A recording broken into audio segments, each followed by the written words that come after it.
Fala, meu povo, sejam bem-vindos à nossa Masterclass aqui, Família Feliz. Então, a gente vai conversar um pouco aqui sobre os temas relacionados à família, aquilo que é de suma importância para nós, família. Pai, mãe, filhos, esposo, esposa, e fazer assim, né, uma, uma aula sobre família e como sermos uma família feliz. Não ser só um aglomerado de pessoas, né? Mas sermos de fato famílias segundo o coração de Deus. Famílias que estão caminhando rumo ao céu, rumo à nossa pátria celeste que é o céu.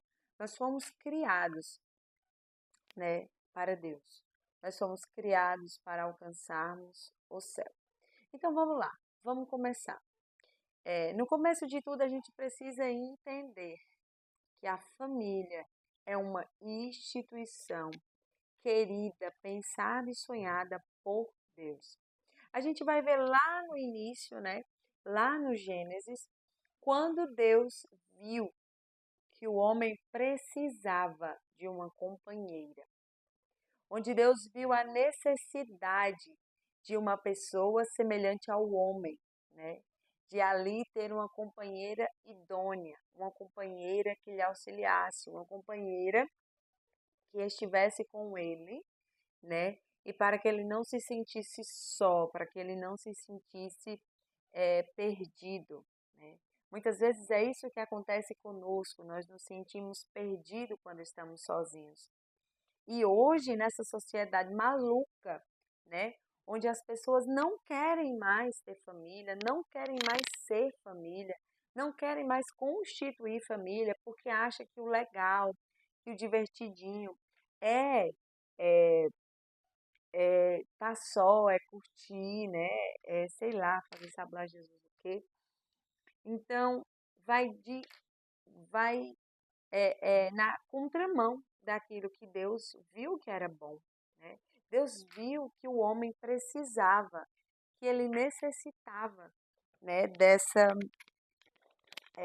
companheira, desse outro ser para estar com ele. Então, essa é a primeira coisa.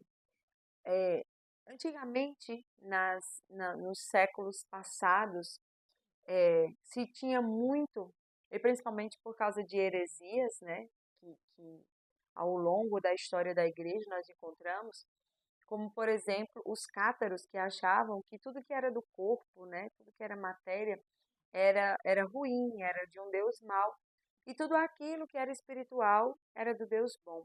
Logo, a matéria, o ser humano, né, carne, osso, era ruim. E aí, o que era que se pensava? Que a relação entre marido e mulher era ruim, gerar vida, porque era como eles acreditavam que nós estávamos aprisionados, né, dentro do corpo. Então, logo, o santo, o ser santo, era ser solteiro, era não ter esposa, era não ter filhos e tudo mais. Então, se tinham um entendimento que aqueles que eram sacerdotes, que aqueles que viviam na castidade, né, longe das coisas do mundo, no sentido material, eram os santos, eram os que estavam predestinados a ir para o céu. Enquanto aqueles que eram família, que era pai, que era mãe, né, e que pensavam nas coisas materiais, como na comida, como no vestir, era mal. Então, isso era uma heresia que a igreja combateu e disse não, né? A matéria também é boa, Deus criou, Deus quis, né? Então não existe um Deus mau, que é o Deus da matéria, e um Deus bom, que é o Deus espiritual. E aí foi se vendo a grandeza e a dignidade de família, em se ter famílias santas, em se ter famílias onde se tinham filhos, muitos filhos, famílias numerosas.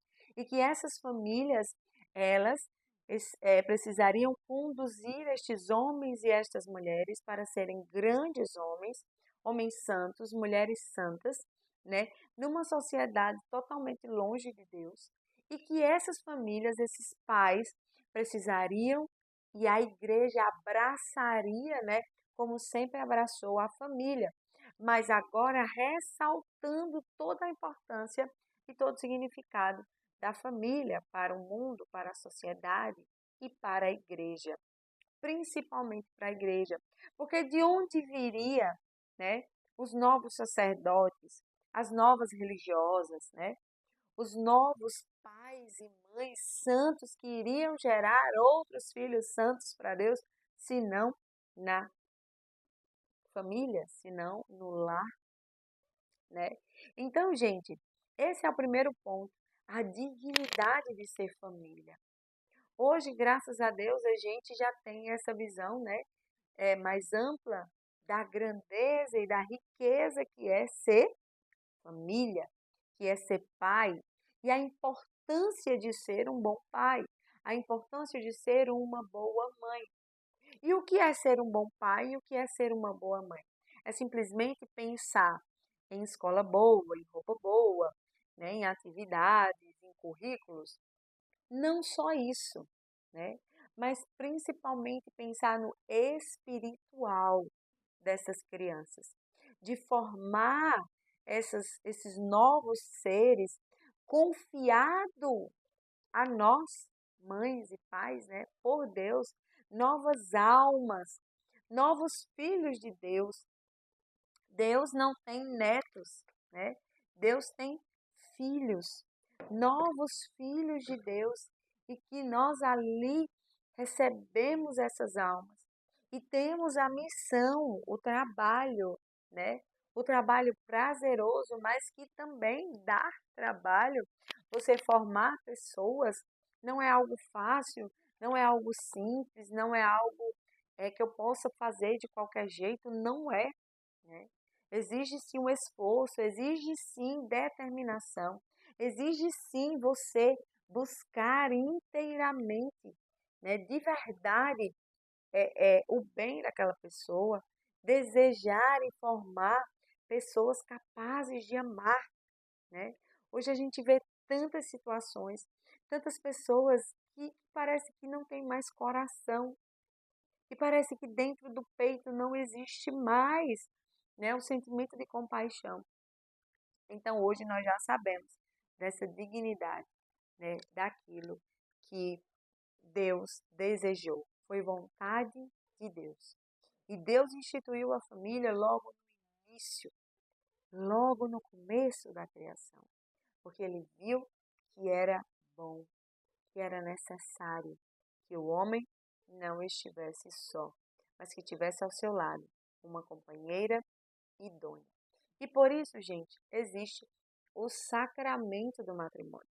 E é por isso que esse sacramento é indissolúvel. O que é isso, Yaskra? Não se dissolve, não se rompe, né?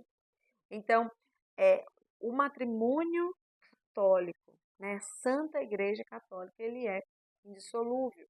Não há separação na Igreja Católica, né? Pode haver separação de corpos, mas não no sacramento. E é por isso que uma pessoa, se ela está separada de corpos do seu esposo, da sua esposa, e começar um relacionamento com uma outra pessoa, ela está em um pecado, e um pecado grave. Não é um pecado simples, não, né? Não é.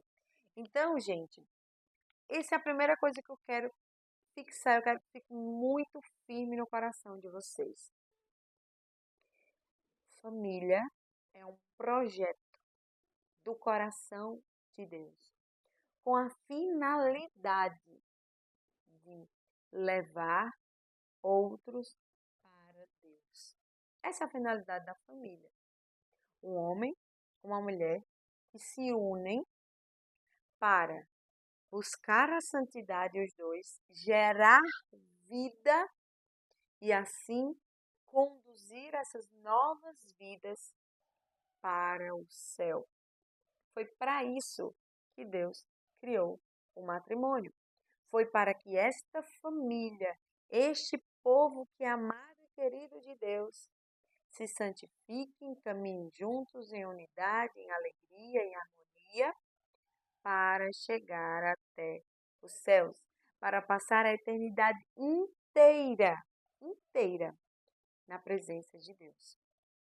Entendendo isso, então eu já vou entender muita coisa, que eu não caso para ser feliz, eu não caso para ter todos os meus desejos sanados, eu não caso para fugir da minha realidade na minha casa, eu não posso, porque mais na frente eu vou me frustrar de uma forma tremenda, né? Então, eu não caso simplesmente para sentir prazer, eu não caso simplesmente para ter sexo, eu não caso para isso, né? Eu não caso simplesmente para ter ali uma pessoa que está me servindo, que é o meu mordomo, que eu posso fazer com ele o que eu quiser. Não, não é para isso que existe o sacramento do matrimônio. Existem duas finalidades para este sacramento. É a união dos esposos e a prole, esses filhos que precisam vir a este mundo para assim alcançar o reino dos céus. E eu preciso que você entenda uma coisa: o céu, nós viemos de Deus. E é para ele que nós devemos voltar. Mas a gente só consegue chegar ao céu se passarmos por esta terra. A gente não estava no céu e veio para esta terra para depois voltar para o céu. Não. Porque se fosse isso, gente, Deus seria injusto. Como é que ele nos tira do paraíso, nos bota nessa terra de sofrimento, de vale de lágrimas, para depois nós voltarmos para lá? É meio incoerente, né? Então, nós viemos do pó, nós viemos do nada. Nós fomos pensados e queridos por Deus. E nós viemos a esta terra para aqui buscarmos e alcançarmos a salvação e passar a eternidade na presença de Deus. Muito bem.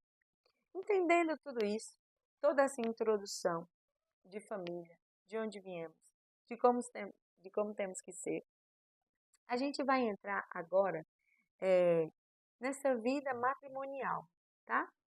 O homem e a mulher.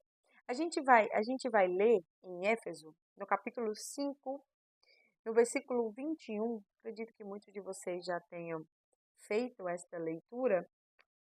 Então, a gente vai ler esta leitura que, em alguns momentos, e neste tempo bem polêmica, né? Quando a gente fala de submissão, mais um pouco dos papéis, né? Da mulher, do homem e dos filhos, tá? Porque aí, gente, a gente entende o todo. Primeiro, a gente já entendeu. A gente não casa. Existe pessoas que às vezes a gente encontra e que não conhece a fé, que não é católico. Ou acha que é católico, mas de fato não é só batizado mesmo. E não entende o que é ser católico. E existe muita, né, falta de catequese, infelizmente. Então, olha só, aqui nestes versículos nós vamos entender, né, a mulher, o homem e os filhos, tá certo? Tem gente que casa e diz assim, olha,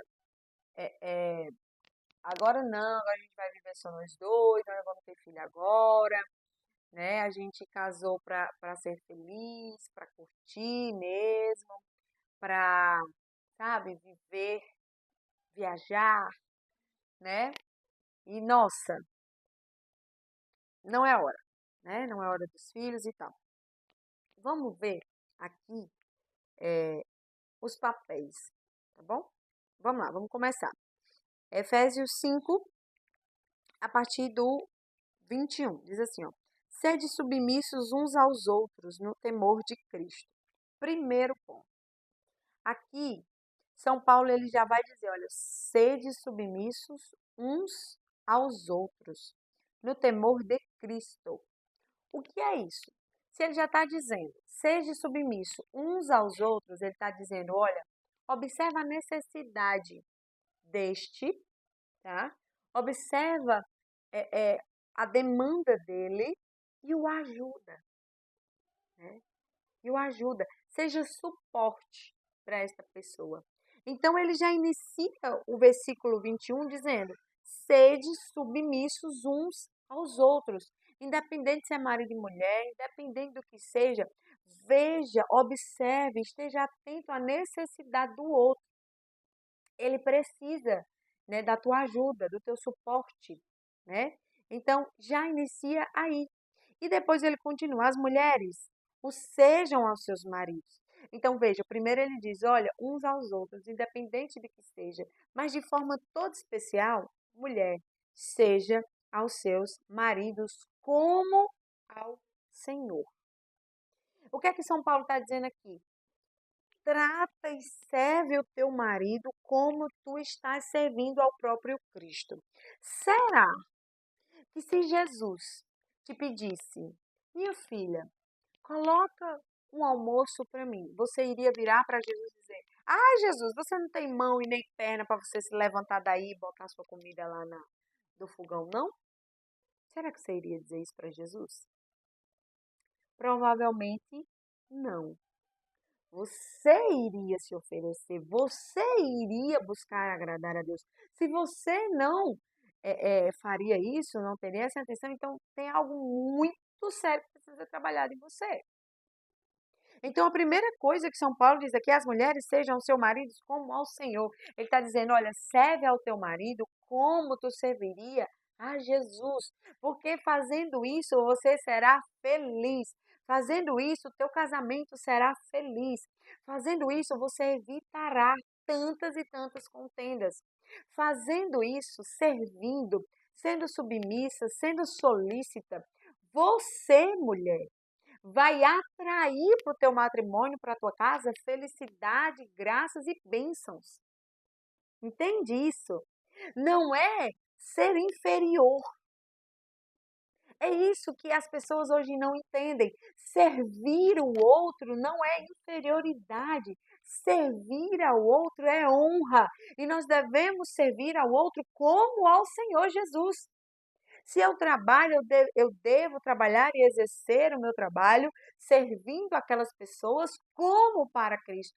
Não olhar para o meu cliente, não olhar para o meu patrão, não olhar para o meu colega de trabalho como um fardo, como, não sei, algo ruim, mas olhar para ele e ver Cristo nele. Ver Cristo, a autoridade de Cristo. Porque Jesus fala, olha, se você der comida a um dos pequeninos, é a mim que você está dando. Então, quando você maltrata uma pessoa, é a Jesus que você está maltratando. Porque todos nós somos imagem e semelhança de Deus. E assim como Deus me ama de forma infinita, Ele também ama o meu esposo de forma infinita. E eu não posso maltratar ele por causa de Jesus. Por mais que muitas vezes ele venha a ter atitudes que eu não goste, que me desagrade, que me entristeça, que me dê raiva, eu preciso tratá-lo como ao Senhor. E ele continua dizendo, porque o homem é a cabeça da mulher, como Cristo é a cabeça da igreja e o Salvador do corpo. Ele está dizendo, ao homem foi dado a autoridade de cabeça, de governar. Ele foi criado para isso. É bem verdade que hoje nós vemos tantos homens que parecem mais uma banana, um poste, do que homem. Porque tantas ideologias e tantas coisas vai tirando a masculinidade do homem. E ser este homem que é cabeça não é ser machista, não é ser opressor, não é ser agressivo, não é ser mandão, é ser como Cristo. Olha a comparação que São Paulo faz. Como Cristo é a cabeça da igreja. Então, este homem precisa ser como Cristo para esta mulher. E não é difícil se submeter a Cristo. Não é difícil se submeter a um homem que sabe o que é ser como Cristo. Não é difícil, é fácil, é prazeroso. Os homens precisam entender isso, que eles têm a autoridade da cabeça de ser como Cristo e eles precisam agir como Cristo. Aí você pode dizer, ai, Asco, mas meu marido não age como Cristo, não. O meu marido é isso, o meu marido é aquilo, a gente passa por tantas coisas, são bebedeiras, são dívidas, ele é irresponsável, ele é isso, ele é aquilo.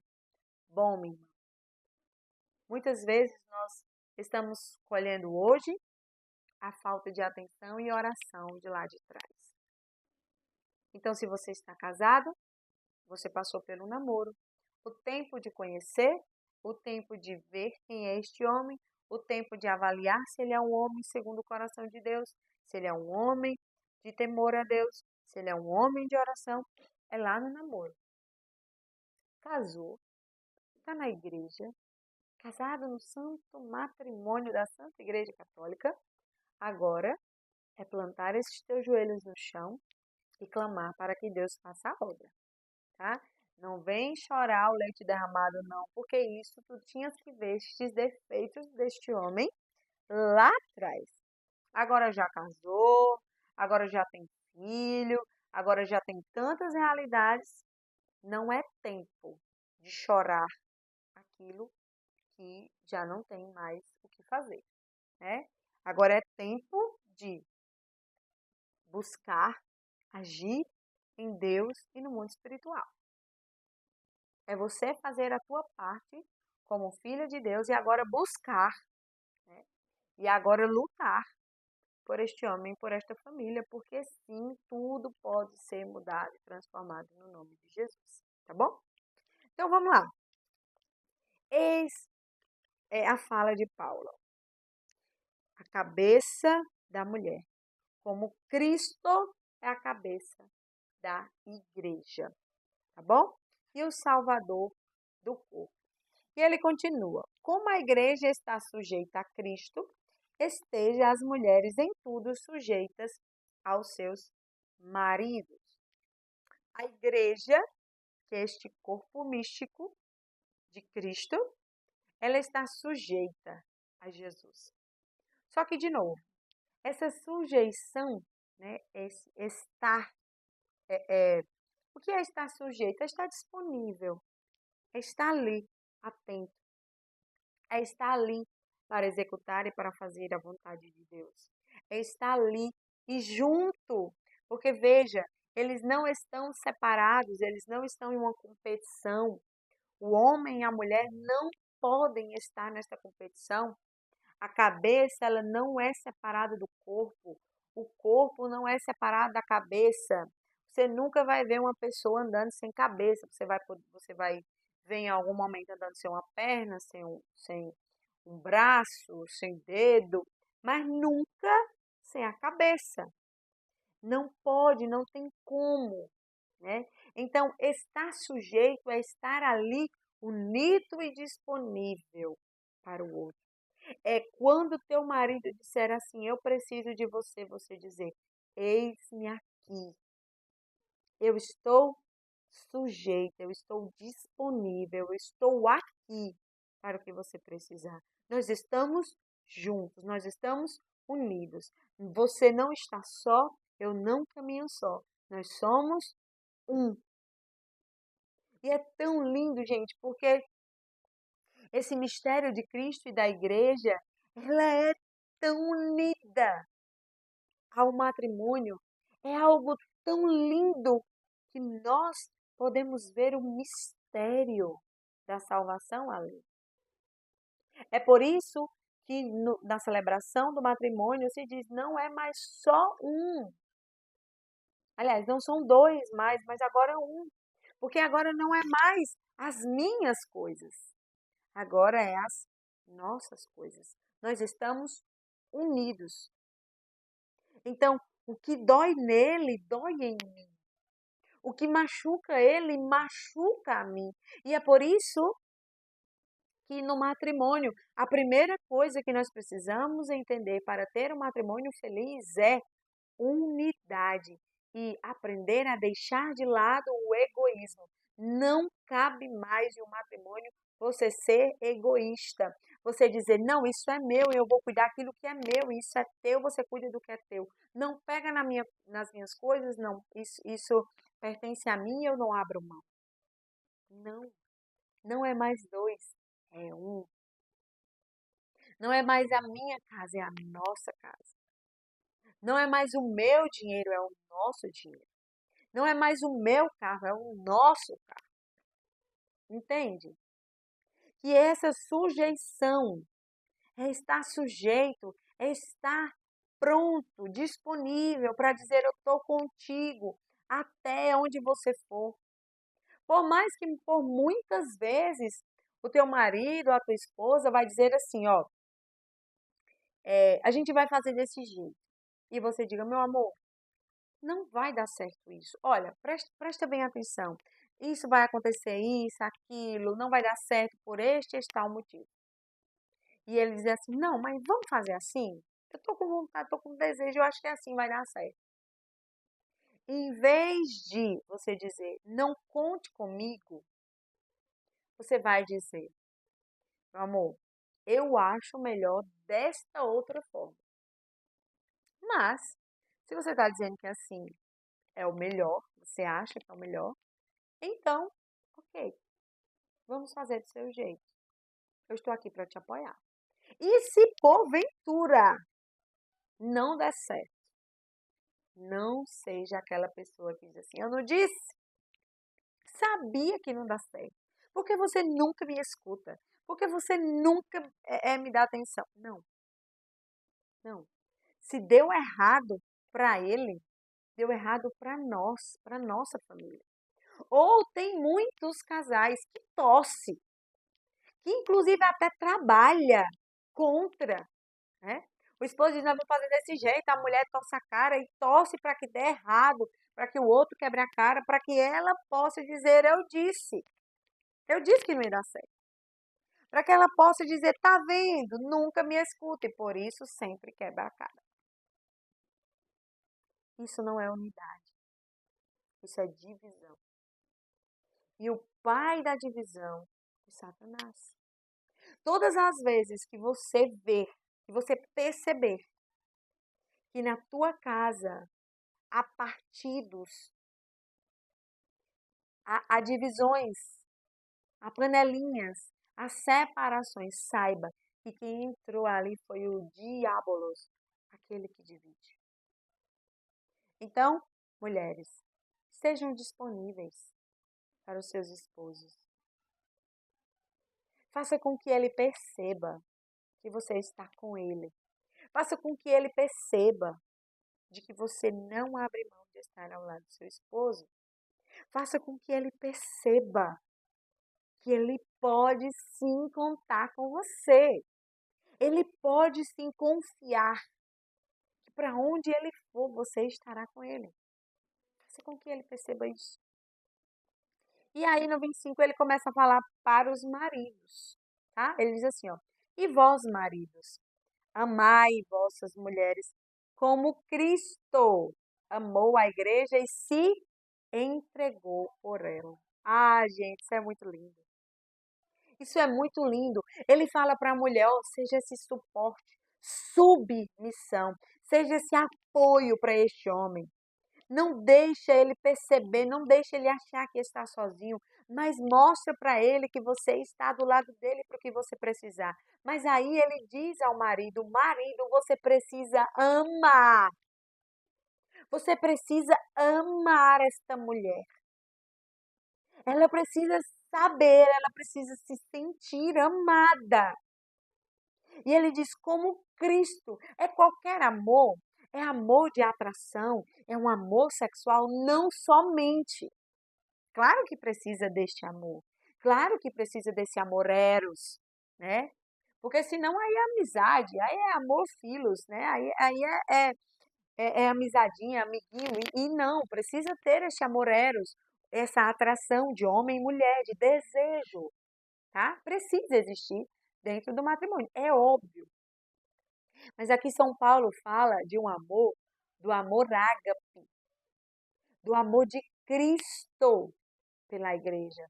E o amor de Cristo pela igreja não é um amor qualquer, não é uma representação de amor, é o amor verdadeiro, é o amor de entrega, é o amor de gastar-se, é o amor de sacrifício. O que foi que Cristo fez pela igreja?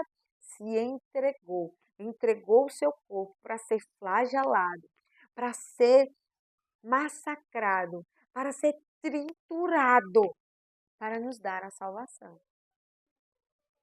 É assim que São Paulo fala que os esposos têm que amar a sua esposa.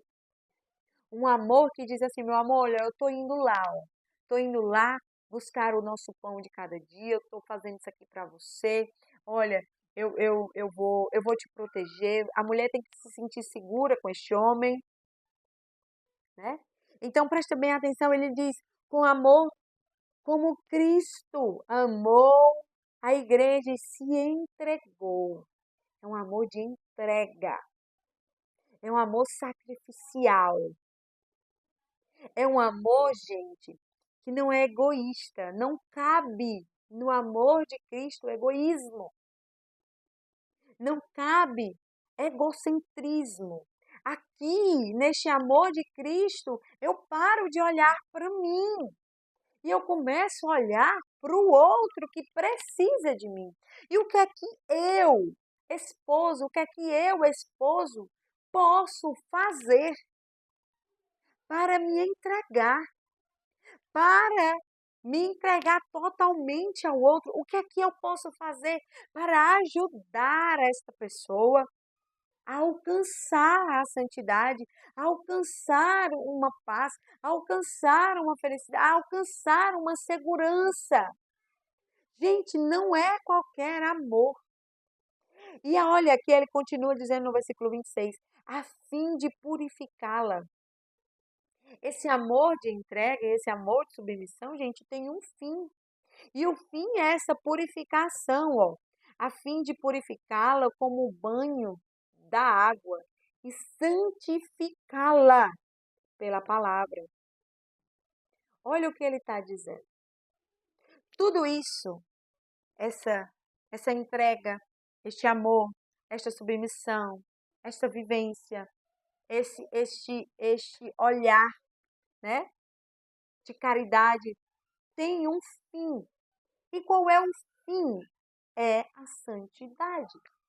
É apresentar, é chegar diante de Deus e apresentar a Deus a sua família. Aqui, Senhor, ó, eu quero te apresentar o meu esposo, as minhas filhas puras, puro diante de ti, porque a minha missão como família foi me entregar, me gastar, me santificar para um dia apresentar diante de ti a minha família. E assim todos nós sermos dignos de permanecer na tua presença e te adorar eternamente. Essa é a missão da família, do homem, da mulher. Então entenda que ele diz tão lindamente apresentar a si mesma a igreja gloriosa, sem mancha nem ruga ou coisa semelhante, mas santa e irrepreensível. Eis a missão da família, do homem e da mulher. Um se preocupar, um ter a meta de levar o outro para o céu, de forma digna, irrepreensível. Uma coisa irrepreensível é uma coisa que não há falha. A gente sabe que não é fácil, a gente sabe que é difícil, a gente sabe das dificuldades do pecado, das nossas misérias, a gente sabe. Mas a luta pela santidade, a luta por ser irrepreensível precisa existir na nossa vida. Ele continua dizendo assim, ó. Assim também os maridos devem amar suas próprias mulheres, como ao seu próprio corpo. Cuidar da sua mulher como você cuida de você. Muitas vezes o que acontece? Eu sempre deixo o melhor para mim, a melhor carne para mim, a melhor roupa para mim, o melhor lugar para mim. Tudo o bom é para mim. E para o outro, o que sobra. E para o outro, o que resta. Aqui ele diz aqui, ó, amar as suas mulheres como ao seu próprio corpo. E ele continua dizendo, ó, quem ama a sua mulher, ama a si mesmo. Se você ama o seu cônjuge de verdade, não tem distinção. Então, eu não vou olhar e dizer assim, não, o melhor é para mim. Ele fica com o resto. Ele fica com o que sobra. Ela fica com o que sobra. Não, não.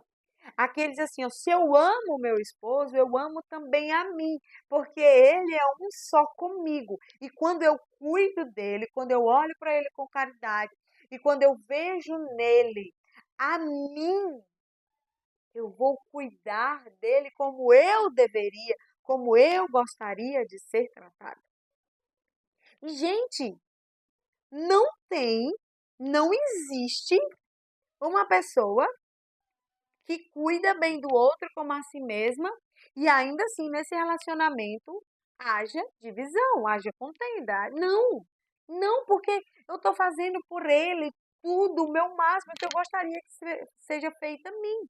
Então eu vou dar a ele o melhor de mim, eu vou dar a ele o meu melhor sorriso, eu vou dar a ele a minha melhor companhia, eu vou dar a ele, né, tudo que eu tenho de melhor, porque é isso que eu quero o melhor para mim, né? Então, eu amar ele, eu cuidar dele, a alegria dele deve ser a minha alegria. Quantos casais, gente, que quando o outro está feliz ou quando o outro conquista algo, a pessoa diz assim: mas e eu? Mas o que é que eu estou fazendo da minha vida? Ué, a conquista dele é a sua conquista. A conquista do seu marido é a sua conquista. Se ele adquire algo novo, é seu também.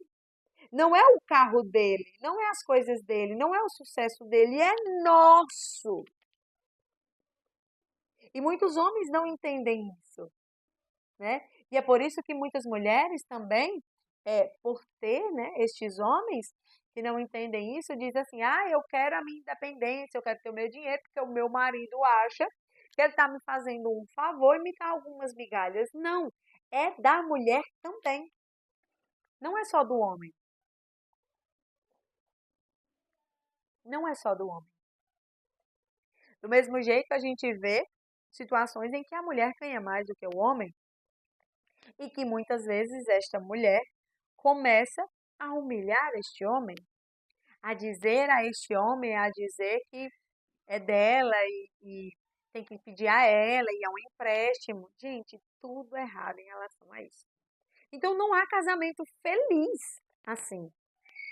E é possível sim, né, ter um casamento feliz.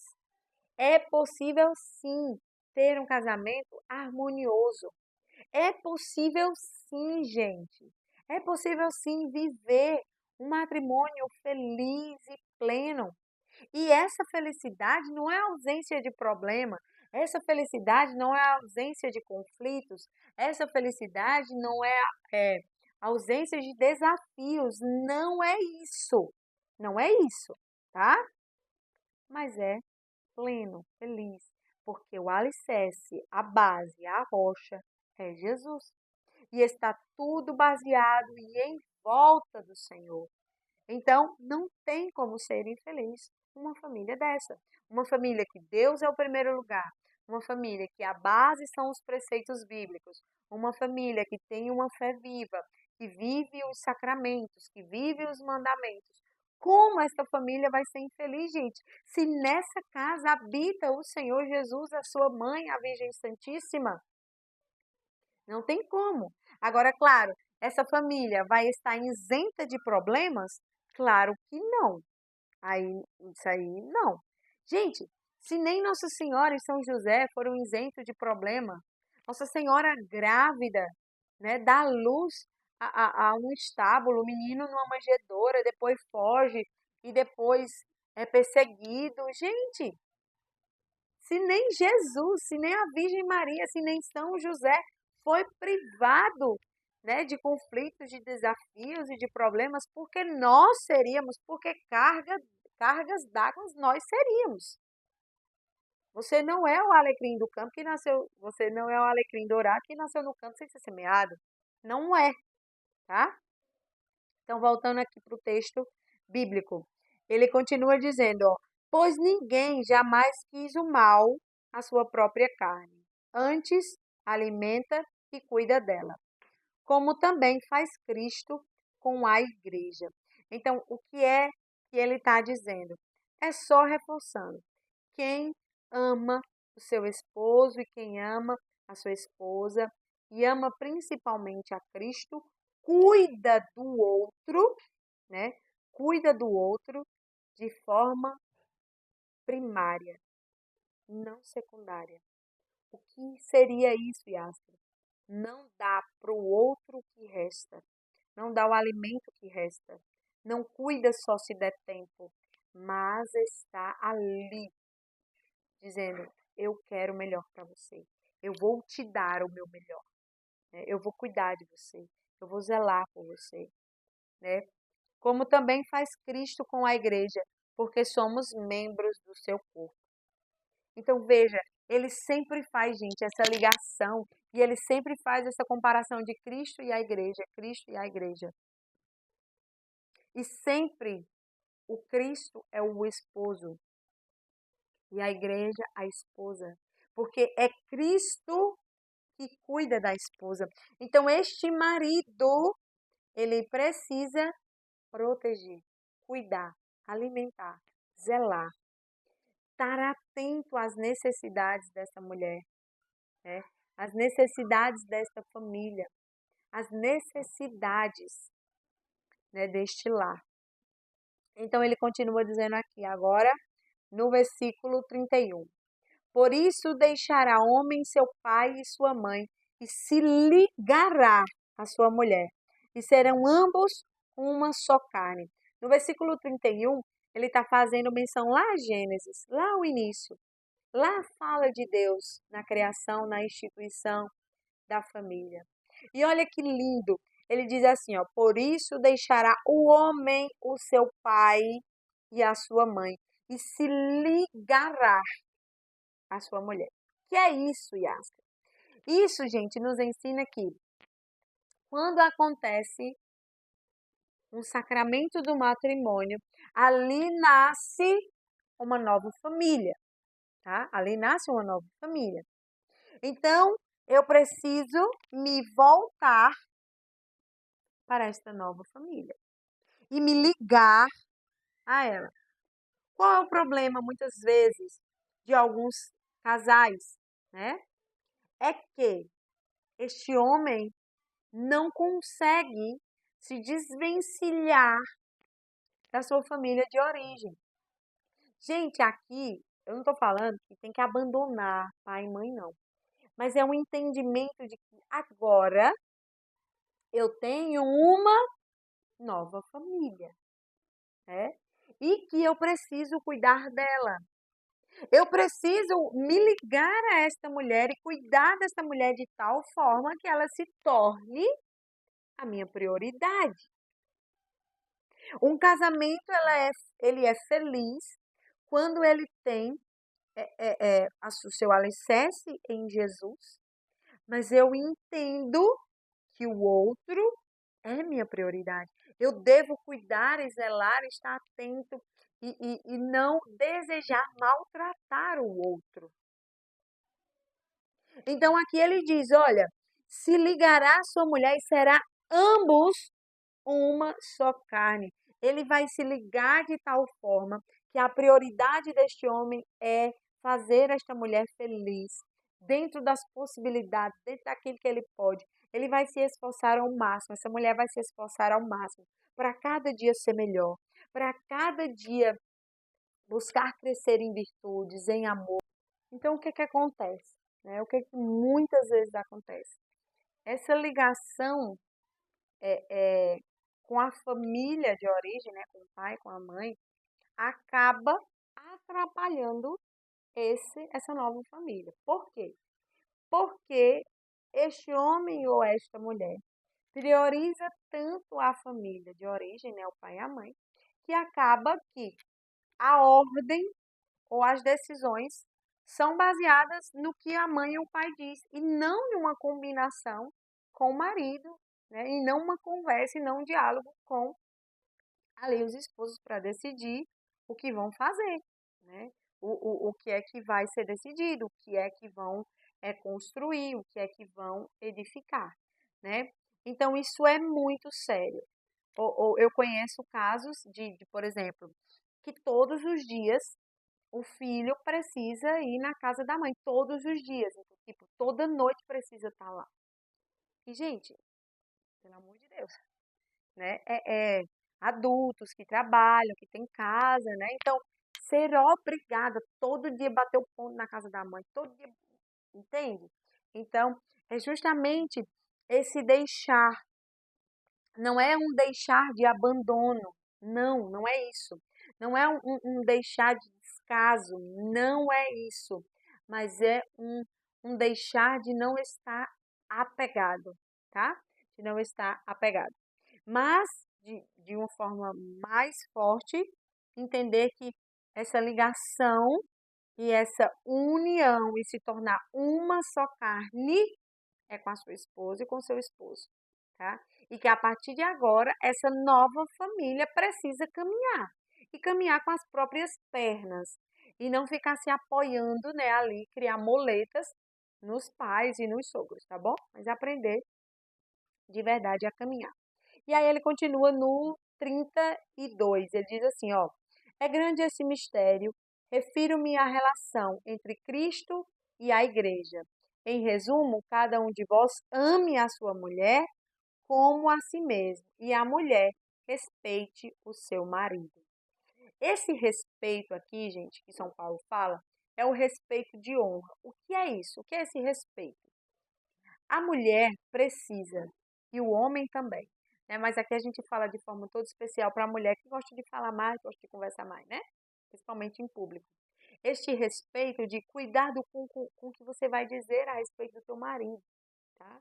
Aonde vocês estão, com quem vocês estão conversando, com quem você vai partilhar essas coisas, tá? Então isso é muito importante. Então ele está dizendo aqui, ó, ame, marido, ame.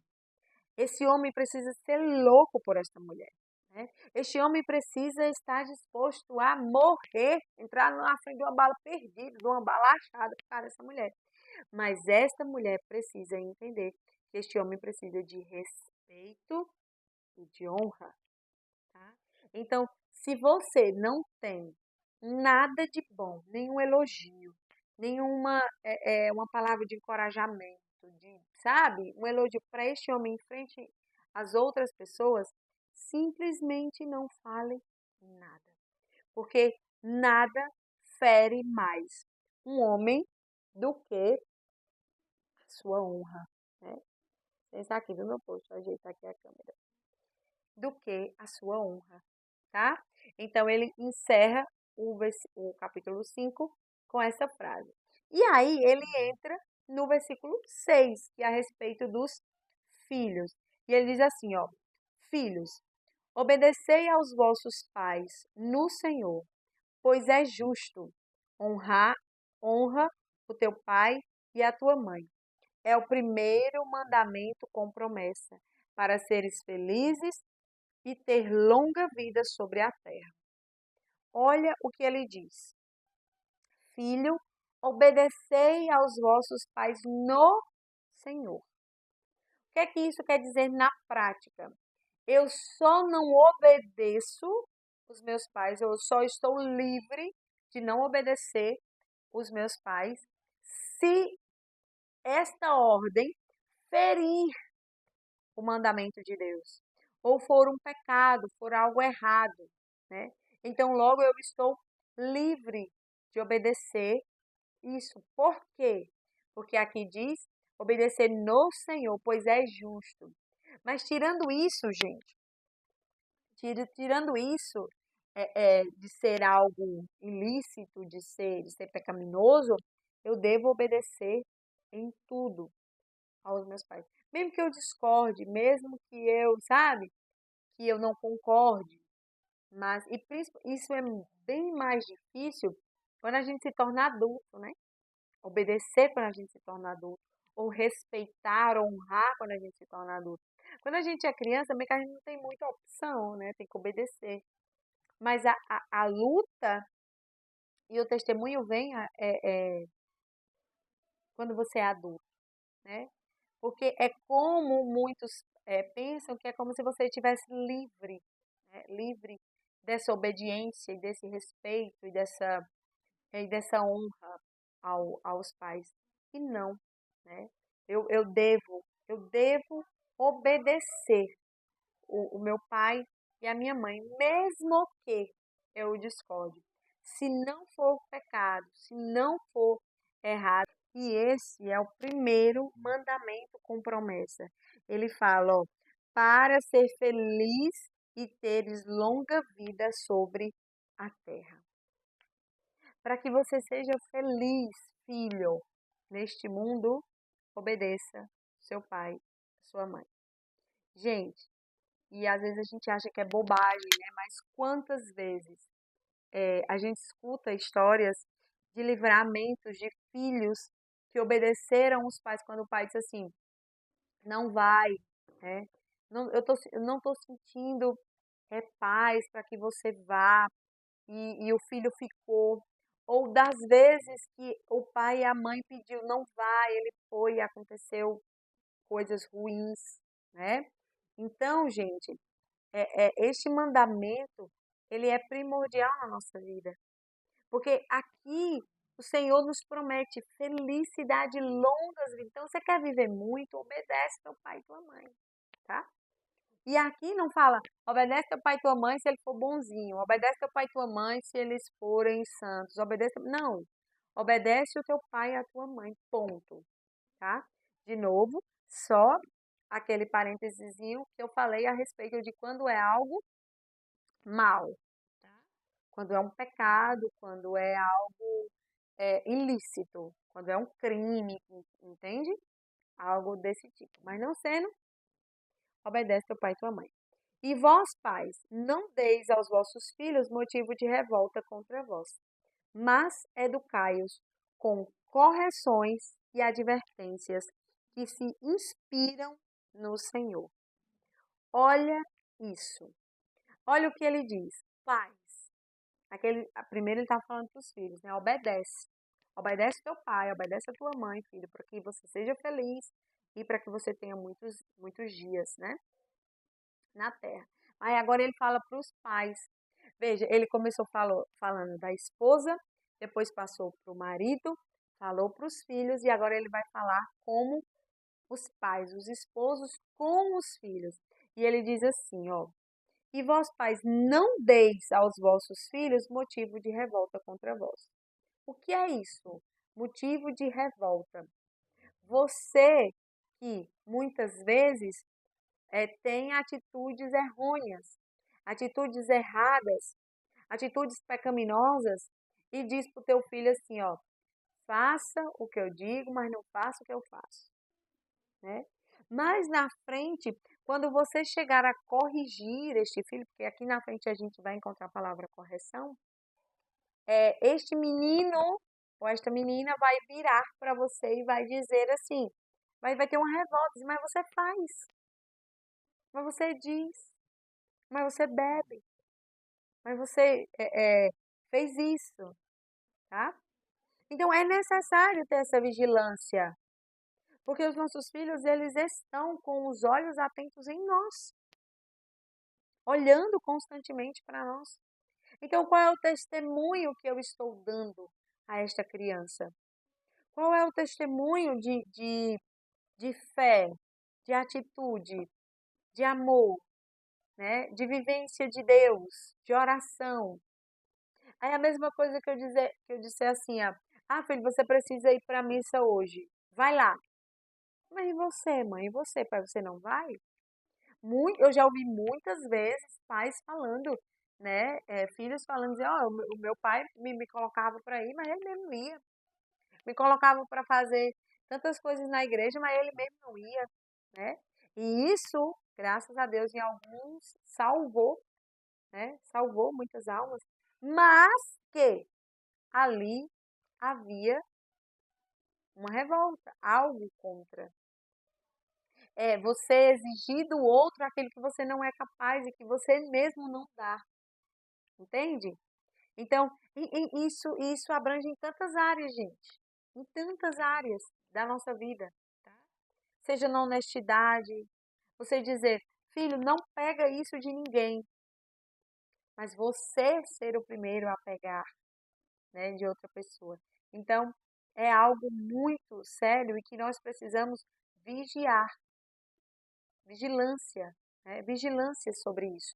E depois ele fala, ó, mas educai-os com correções e advertências que se inspiram no Senhor. Filho precisa de correções. Filhos precisam de advertência. Eles precisam, porque ao contrário de que muitos pensam, os filhos não nascem bonzinhos, não, não nascem anjinhos, não, não nascem perfeitinhos, não, caindo do céu, não, tá? Filhos, eles nascem como uma pedra bruta que precisa ser lapidada. E essa lapidação vem por meio do amor, né, do carinho, mas também pelas correções e pelas advertências. Mas aqui ele fala que se inspiram no Senhor. Então eu preciso corrigir o meu filho quando ele não agir conforme os ensinamentos da fé. Eu preciso advertir o meu filho quando ele estiver indo por um caminho contrário à da fé, ao do Senhor Jesus, né? Eu preciso estar atenta para que as minhas correções e advertências não estejam baseadas em achismos, né? Ou que eu ache que porque eu amo o meu filho, eu não devo corrigi-lo, ou eu não devo dizer não para ele. Se você não aprender ou se você não souber os momentos certos de dizer um não para o teu filho, você estará fazendo para o teu filho algo terrível. Você não estará educando esta criança. E esta criança vai sofrer demais lá na frente. Porque uma criança que é mimada, uma criança que não é educada, ela vai se frustrar muito mais, porque o não que ela não recebe em casa, ela vai receber de forma muito pior lá fora. E pode ser algo assim, avassalador, avassalador. Então, a família, gente, a família, esta esposa que precisa entender este papel dela de sustento, né? De sustentáculo ali, emocional, esta mulher que acolhe, esta mulher que cuida, esta mulher que zela por esta família, esta mulher que cuida e zela do seu esposo, este homem que se entrega, que se rasga, que se mata por esta mulher e por este filho que precisa entender que o papel dele é obedecer, é estar atento à ordem do pai e da mãe, é estar disponível e estar dócil ao ouvir e ao abraçar a direção dos pais. E esses pais que precisam estar dispostos a verdadeiramente educar estas crianças, estes filhos, para o Senhor.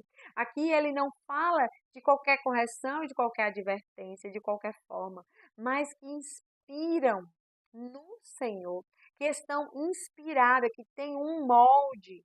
O molde é Cristo. A educação é cristã. A correção, ela é uma correção caridosa, mas também firme. Esta educação destes filhos que não estão sendo educados para ser só mais um profissional ou mais uma pessoa no mundo, mas para ser um homem e mulheres de Deus, de fé, que irá transformar a realidade da sua cidade, do seu país e do mundo. É esta visão de preparação de uma geração de fiéis que amam, de filhos de Deus que amam a Deus e que estão dispostos a modificar o mundo em prol do Evangelho, de evangelizar a tantos e a começar este céu aqui na terra, este céu aqui na sua casa, no seu lar. É necessário, é importante saber que esta família, ela é um instrumento poderosíssimo para alcançar tantas outras pessoas. A família é um instrumento poderoso de conversão. A família é um instrumento poderoso de santificação. O seio familiar é a forma, o molde, né, de levar padres a nascer, a vir ao mundo sacerdotes santos, consagradas santas, freiras santas, né? Grandes políticos, grandes médicos, grandes advogados, que não estão preocupados simplesmente com o dinheiro, com o financeiro, com o mundano, mas que vai amar o outro, que vai ao atender o outro, atender com caridade, atender com amor. Este é o papel da família, de gerar pessoas para Deus. E um casamento feliz e uma família feliz, ela não é impossível. Ela não está longe. Você só precisa se decidir por Jesus. É claro que existem tantos pontos, né, que nós ainda poderíamos trabalhar aqui nesta aula. São tantas dimensões, são tantas vertentes, né? Também são tantos problemas, a falta de autoridade, a discórdia muitas vezes dos cônjuges, essa questão de autoridade, são tantas coisas, mas que não dá tempo abordar tudo aqui, mas que é a base, a essência, né, desta família seja Jesus. E que esta família, com base em Jesus, possa alcançar o céu. É isso que eu desejo para a sua família. É isso que eu quero que você transforme na sua casa. E é isso que eu quero que esta aula possa ter te ajudado a olhar para os teus, para os que estão dentro da tua casa, com um olhar de amor e de misericórdia, entendendo que a família é sim um plano lindíssimo de amor e de santidade para as famílias, e que é por meio das famílias que nós conseguiremos transformar este mundo de tantas guerras em amor, em caridade e que ama Jesus. Que Deus abençoe você. Tchau.